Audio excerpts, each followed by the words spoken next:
I know that some of you watching this have been guests and visitors at Felder Brennan. Some of you also are committed supporters of Felder Brennan's ministry, and we really appreciate that support.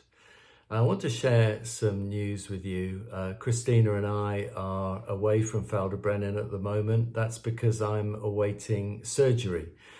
Something showed up on a scan a couple of years ago, and as concern has been raised a little bit more recently, I'm going to have a lump in my gut removed. It's the only way to diagnose the problem. It might be entirely harmless. It might, though, be cancerous. And so we'd appreciate your prayers for us. We're going to be away from Felder Brennan, off work for a couple of months.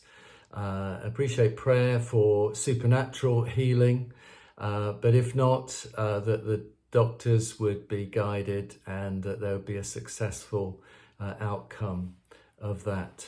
Thank you.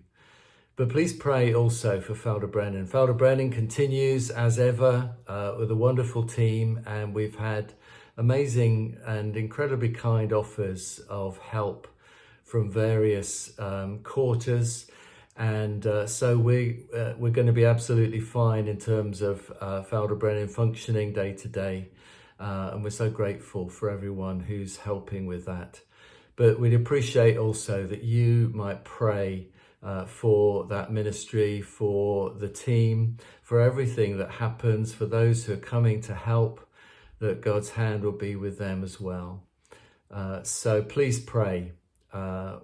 We sense that God gave us the verse, Isaiah 54 verse 2, it talks about enlarge the place of your tent, lengthen the cords.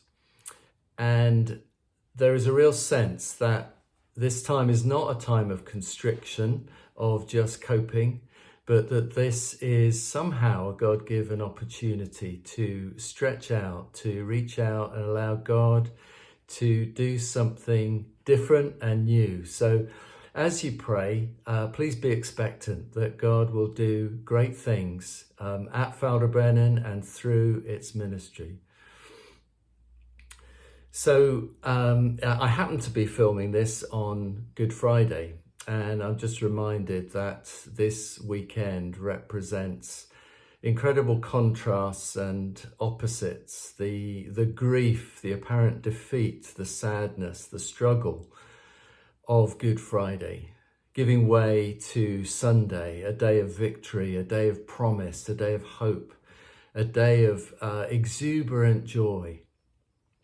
And we carry both those opposites in our lives as believers.